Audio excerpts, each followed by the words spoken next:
What is the cost of freedom? Photo by AngererGetty images. Donald Trump campaigned for president with intense support from coal miners and coal mining communities. He promised them the moon, mines would reopen, their jobs would come back, and their communities would thrive. Like many of Trump's promises, these are impossible to keep, but he's been making a real effort, more than you can say about his other promises. Part of that effort was instructing Rick Perry, head of the Department of Energy, to figure out a way to stop so many coal-fired power plants from closing. Perry came up with a plan, albeit a bonkers plan, but it requires the cooperation of federal regulators. Specifically, Perry asked the Federal Energy Regulatory Commission, or FERC, to pass a new rule that would bail out coal plants. Now the deadline is approaching, and FERC faces a fateful decision whether to go along. FERC is within its rights to say no, to ignore Perry's proposal or pass a different rule of its own, but it is under considerable pressure to toe the administration line. Originally, FERC was working under the deadline of Monday, December 11th. On Thursday, however, newly sworn-in Chair Kevin McIntyre wrote to Perry requesting a 30-day extension, which Perry grudgingly granted on Friday. So the real moment of truth is in 30 days, early in 2018. FERC's delay is sensible, but it does not cure the NOPR's procedural deficiencies. Commenters argue that 3-week comment period violates Fed law, Ari Pescoy, December 8, 2017, but it's worth looking now at how much this decision will serve as a kind of barometer that tests just how far partisanry has penetrated the federal bureaucracy. It has become extremely clear since Perry debuted his proposal that it is nothing but raw crony capitalism, a bid to heap rewards on a few wealthy friends, with no larger justification. Pretty much everyone hates the proposal except the handful of companies that would directly benefit from it. It is built on a false premise. It would raise costs for electricity consumers and produce unnecessary pollution, to line the pockets of energy executives. The precedent is so bad, one industry official told E! On so many levels. Now the ball is in FERC's court. No matter what kind of dance it does, ultimately the commission cannot accomplish what Trump wants, bailing out coal plants, while also faithfully carrying out its mission to support competitive power markets. In 30 days, FERC will have to decide integrity or hurry. To appreciate just how naked the choice is, let's take a quick tour through the history of Perry's proposal. I think they're buying it. Photo by Kevin Getty images. Perry is determined to bail out coal plants, so he's invented a crisis. Trump came into office determined to do favors for the coal miners who had cheered him throughout the campaign, and for the coal executives, like Murray Energy's Robert Murray, who helped make his election happen. Along with rolling back Obama's Clean Power Plan, Obama's Stream Protection Rule, Obama's methane regulations, and every other Obama rule he can lay his hands on, Trump put Perry to work figuring out a way to stop the headlong retirement of big coal-fired power plants. With the help of lobbyists and executives from the companies that own those plants, along with fossil fuel advocacy groups like the American Coalition for Clean Coal Electricity, Perry developed a narrative, which has become the administration party line. If various Obama regulations are driving the retirement of big base-load power plants, i.e., coal and nuclear, those retirements are negatively affecting the reliability and resilience of the grid. The fatal flaw in this narrative is that it's wrong. Both parts. Being wrong is no impediment in this administration, though, so Perry powered forward, ordering a study of grid reliability and resilience. Through some sort of bureaucratic oversight, Doe assigned an experienced, straight-shooting analyst, Allison Silverstein, to write the report. Doe strongly suggested that she find fault with Obama's regulations, but the data didn't support it. So Silverstein wrote her report, finding, as many similar analyses have, that 1. Regulations play a small, though negligible role in the retirement of coal and nuclear plants. Those plants are retiring because of market discipline. They are older, more expensive, slower, and less useful than the alternatives, especially natural gas and renewables. 2. There's no evidence those retirements are harming grid reliability or resilience. In fact, reliability has been improving, due to better planning, market discipline, and better operating rules and standards, Silverstein wrote. And most blackouts, as research from the Rhodium Group showed, happen via damage to power poles and wires, not fuel supply chains. Puerto Rico's power plants are fine. Its grid is down. Photo by Alex Getty images. Perry might have wanted to meddle with these awkward conclusions, but a draft of Silverstein's report leaked to Bloomberg in July, so big changes would have been too obvious. Instead, when it released the final study in August, Doe just tacked on a cover letter in which Perry reiterated, contrary to the report he was releasing, the party-line baseload plants must be saved from regulatory burdens. In October, to address the urgent energy crisis that his own study had utterly failed to detect, Perry issued a Notice of Proposed Rulemaking (NOPR), formally requesting that FERC intervene in power markets to keep coal and nuclear plants open. Specifically, it requested that FERC ensure cost recovery for coal and nuclear plants threatened with closure. The bill would be paid by ratepayers in the areas around the plants in question. I wrote a more detailed piece on the NOPR here. The NOPR opened a floodgate of feedback, and it has been brutal on a number of levels. Analysts say the NOPR would cost ratepayers billions and mostly benefit just 5 companies, though the NOPR was incredibly vague, nothing close to a complete rule or even the basis for a complete rule. Several analysts have attempted to figure out how much it would cost. Several credible studies have modeled what Perry's rule would mean for power markets and power prices. Their conclusions are not kind. Let's hit the highlights. The first is from Resources for the Future. Its conclusion: if the policy is in effect from 2020 through 2045, it prevents the retirement of approximately 25 gigawatts of coal-fueled capacity, delays the retirement of 20 gigawatts of nuclear capacity, causes 27,000 premature deaths in the United States, and has an estimated total net cost of $263 billion during those 25 years. We find that the policy's net cost for electricity end users is $72 billion and its net benefit for generation owners is $28 billion. In other words, it's a massive transfer of wealth to the already wealthy from the middle and working classes, who pay in both money and sickness. Environmental policy is usually not seen through this lens, but it's quite reminiscent of Republican healthcare policy and Republican tax policy. The second analysis, from the researchers at Energy Innovation, modeled 4 different ways of implementing the NOPR and found that it would increase annual costs between $311 million and $10.6 billion. They also found, significantly, that more than 80% of the increased costs customers would pay to subsidize coal would go to just 5 companies, and nearly 90% of the costs to subsidize nuclear would go to just 5 or fewer companies. An analysis by SNL found something similar. A FirstEnergy coal plant, Mitchell Power Station, that is scheduled to retire. Photo by Jeff Swenson. Getty Images. The third, by the Brattle Group, estimates the cost of these out-of-market payments at between $3.70 to $11.2 billion a year, and 60% of that would be in one power market, the PJM interconnection, which ranges over 12 states from the Midwest to the Mid-Atlantic. The fourth, by analysts at research consultancy ICF, found that, depending on how it is implemented, the NOPR could cost ratepayers between $800 million and $3.8 billion annually through 2030. So, a massive hit to ratepayers. For other analyses with similar conclusions, see PJM itself, Rockland Capital, and Sierra Club. Supporters of the NOPR below have cited a single study by IHS Markit, which was funded in part by coal and nuclear interests and retrofitted to support their conclusions.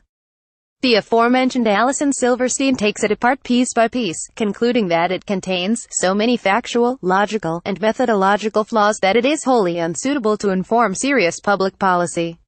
The Center for Policy Integrity, in its comments to FERC, has an even more detailed dismantling of the study and its unreasonable assumptions, internal contradictions, and flawed methodology, if you're a sucker for punishment. As for Rick Perry, what does he have to say about the massive costs his proposal would impose on electricity customers? "I think you take costs into account," he said, testifying before a House Energy and Commerce subcommittee, "but what's the cost of freedom?"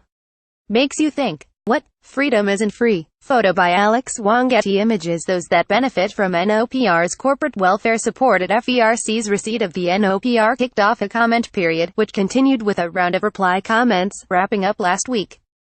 FERC over 1,500 comments, so many their system crashed for a while, likely a historic number of comments for a FERC rulemaking. The division of opinion could not have been more stark. In favor of the NOPR were those who stood to directly benefit from it. In opposition, the vast bulk of comments, was pretty much everybody else. First, let's take a quick tour of who supports this thing, and their ties and access to the Trump White House. For a similar survey of supporters, see the Energy and Policy Institute. First among equals is First Energy, the troubled Ohio utility that made a lot of bad bets, owns a lot of uncompetitive coal plants, and has been relentlessly lobbying anyone to subsidize them. EDF has been following First Energy's years-long quest for bailouts. It has been so battered by markets that it wants Ohio to end them entirely, returning to a regulated utility market wherein their profits are guaranteed by regulators. First Energy filed its own comments in support of the NOPR, of course. It also went to communities and organizations that directly depend on its coal plants and goaded them to submit comments. The Energy and Policy Institute found that comments in support of the NOPR consisted of hundreds of pages of largely ghost-written and similarly worded comments signed by dozens of corporate, nonprofit, union, local government, and school officials as part of a campaign hastily orchestrated by First Energy. What these commenters share in common, EPI writes, is that they all rely in some way on First Energy's money, or its trickle-down effect on local communities. First Energy also has another asset. Sean Cunningham, who lobbied for the company for over 6 years, is now executive director of the DOE's Office of Energy Policy and Systems Analysis. He reports that Cunningham was directly involved in developing the NOPR and has now been deployed by DOE to sell it to skeptical industries. Another man who would very much like First Energy's coal plants to stay open is Robert Murray, CEO of coal producer Murray Energy and an early friend of Trump. He seems to have dictated quite a bit of Trump energy policy.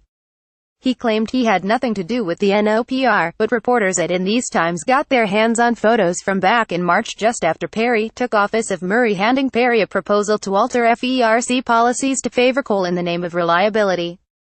Perry talking with Murray on March 29. That's Andrew Wheeler on the far right. In These Times, someone else who has admitted to seeing that proposal is Andrew Wheeler, a former James Inhofe staffer who lobbied on behalf of Murray Energy for years. As a lobbyist, he attended meetings between Murray Energy and DOE about how to preserve coal and nuclear power plants. Can you guess where Wheeler is now? Yes, on his way to being deputy administrator of the EPA, Scott Pruitt's right-hand man. Another potential beneficiary is the beleaguered Peabody Corp, a once mighty coal producer now emerging from bankruptcy. Turns out, as Bloomberg News reported, Peabody lobbyists were also solicited for ideas. Alongside this belching motorcade of backroom dealing and cronyism rides the nuclear industry, which stands to benefit from the NOPR more or less by accident. Nuclear plants also typically have 90 days worth of fuel on site, thus absurd metric of resilience. The Nuclear Energy Association and Exelon, a utility that owns lots of nuclear plants, filed comments in favor. Some analysts have warned, rightly, in my view, that the nuclear industry will come to regret hitching its wagon to coal's rent-seeking. Outside this circle of direct beneficiaries is pretty much everyone else who hates this thing. Market operators, fuel producers, utilities, clean energy companies, and friggin' ITSE hate the NOPR. The organizations that administer wholesale power markets, regional transmission organizations RTOs and independent system operators ISOs, are the ones that will have to implement this change, and they hate it. The power market most directly affected by the rule will be PJM, which contains more than 65 million people, gets a third of its power from coal, and is seeing the most coal retirements. The head of PJM, Andrew Watt, has said, "I don't know how this proposal could be implemented without a detrimental impact on the market." He also called it discriminatory, and said it probably violates federal law. PJM's VP of Federal Policy, Craig Glazer, called it an imprecise, at best, remedy to the problem, a sledgehammer-type remedy. Other market operators have followed suit. The Mid-Continent Independent System Operator, the New York Independent System Operator, and ISO New England, which would also be affected by the rule, filed in opposition, joined by the California Independent System Operator, the Electric Reliability Council of Texas, and the Southwest Power Pool, which would not. They said the rule would undermine price formation and competition in the nation's organized electricity markets, and hurt, rather than help, reliability. The Public Utilities Commission of Ohio PUCO, the power sector regulator in the state where the most coal plants are threatened with closure, hates the NOPR. NRG Energy and Dynegy, two merchant coal operating utilities that could actually benefit from the NOPR, also hate it. Even from the perspective of a coal generator. Dynegy wrote in its comments to FERC, the proposed rule should not be adopted because it would substantially, and potentially irreversibly, harm the nation's competitive electricity markets. NRG wrote that it opposed the rule, despite the superficially attractive premise of replacing a substantial portion of our generation fleet, at enormous additional cost to ratepayers. A dizzying array of energy companies and organizations hates the NOPR. A joint statement of opposition was filed by a coalition including everything from the American Petroleum Institute and the Natural Gas Supply Association to Advanced Energy Economy, the American Wind Energy Association, the Energy Storage Association, and the Solar Energy Industries Association. They note that neither DOE nor any of the first round of commenters has substantiated the idea of a reliability crisis. And FERC, they wrote, is simply not authorized to provide an entire class of generation with a new payment, whether temporary or permanent, based on a desire to keep all options open for the future. Companies that produce natural gas hate the NOPR. Anadarko, Exxon, and Devon all filed in opposition. Environmental groups hate it, of course, as do all sorts of companies from Apple to Microsoft, Walmart, General Electric, and Etsy. Lawmakers on both sides of the aisle hate it. The co-chairs of the House Energy Subcommittee wrote a bipartisan letter opposing it. Perhaps most piquant, a bipartisan group of 8 former FERC commissioners, including 5 former chairs, submitted comments to FERC confirming that they, too, hate the NOPR. And finally, the New York Times editorial board, which, needless to say, does not typically weigh in on FERC dockets, opposed the NOPR in a scathing piece that uses the terms ham-fisted, devious, and reckless, and that's just the first 2 paragraphs. What will FERC do? While most of this was going on, ex-Mitch McConnell staffer Neil Chatterjee was acting chair of FERC. He has been vigorously dancing around the question of what FERC will do, all the time insisting on speed. The rush is no accident. As the comments above show, the longer people have to think about this proposal, the worse it looks. We don't have time to wait for regular order. Paul Bailey of the American Coalition for Clean Coal Electricity told Politico. It has become obvious that the NOPR as proposed by Perry is unworkable, so Chatterjee now says FERC will do something else. Similar, but not Perry's thing. We've moved past that, Chatterjee told Utility Dive. He has resorted to gaslighting, saying people are having a hyperbolic reaction to the NOPR and they just need to calm down. Neil Chatterjee. FERC. In the meantime, he has proposed an interim rule, which would pay to keep coal and nuclear plants open while FERC studies whether it should pay to keep coal and nuclear plants open. That proposal has also not been well received. David Hill of NRG Energy, which serves 3 million customers, said there has been discussion of an interim rule. That would be a disaster. From the perspective of companies that have to allocate at-risk capital and make investments and predict the rules, the idea of an interim rule would be a bad outcome. We are absolutely outright opposed to some interim final rule on this thing. As of last week, FERC has a new chair, Kevin McIntyre, and is up to 5 members. It is ready to go. To pass any of the array that Perry and the coal industry are pushing, Chatterjee will have to persuade at least 2 of the 4 other commissioners to support it. McIntyre does not seem as devoted to coal as Chatterjee. FERC is not an entity whose role includes choosing fuels for the generation of electricity, he has said. FERC's role rather is to ensure that the markets for the electricity generated by those facilities proceed in accordance with law. Commissioners Robert Powelson and Cheryl LaFleur have both expressed reservations about the NOPR blowing up markets. Richard Glick, also seated last week, hasn't weighed in directly, though he has pledged to uphold FERC's mission to be fuel neutral. LaFleur and Powelson are rumored to be working on a plan that would give each RTO and ISO 90 days to report on the resilience needs of their grids, effectively delaying a final rule further. But sooner or later, FERC will have to decide. And we will find out just how far the rot has penetrated the machinery of American democracy.